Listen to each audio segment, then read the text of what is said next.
program, may I request everyone to please stand as we start with an opening prayer, and may I now invite Pastora Joyce William Kim to lead us in our opening prayer.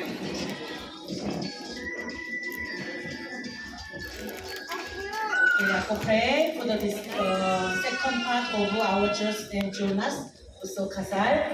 Our Father in heaven, Salamat sa Ginoo. Karon we finished our Kasal, Jonah and also Joseph's Kasal successfully. Karon we gathered for the also dinner. Lord always bless to these couples.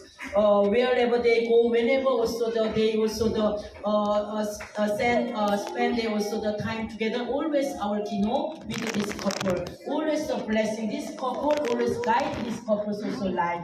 Currently we gather in this place. All also guests, also family, also Korean team. Always bless all also the peoples. When we come this also dinner, always also keep very healthy. Everybody's always salamat sa Kino. I pray in Jesus Christ's name. Amen.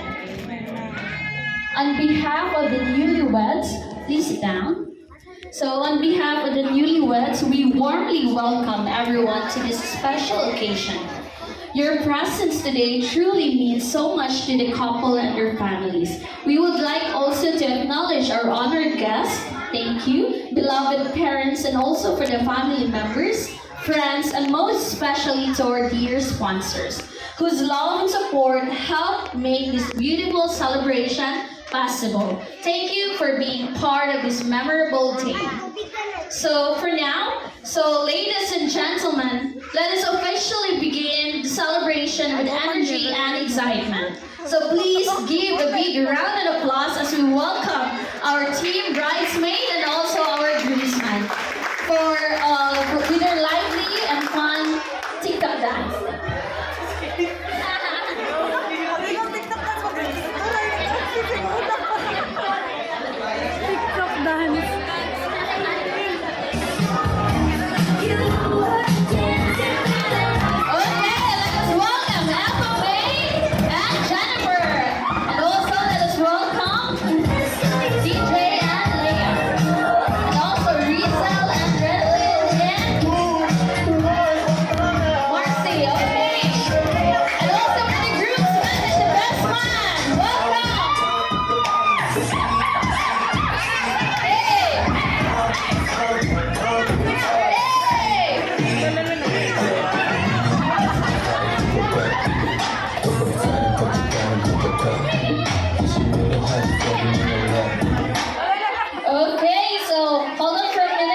They will dance.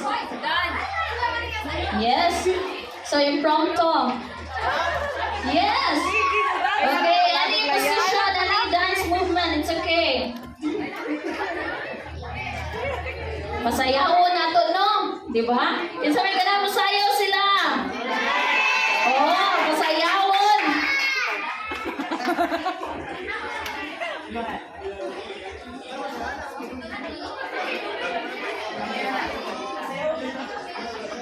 Proud of ka. Nawa naka-preview.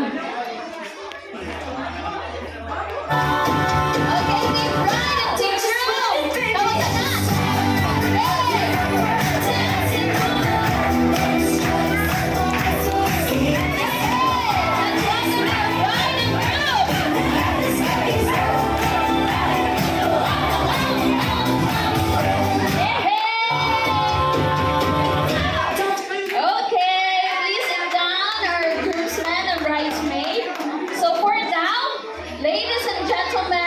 The moment we have all been waiting for. So, let us give them a warm and heartfelt applause as they begin their journey together as husband and wife.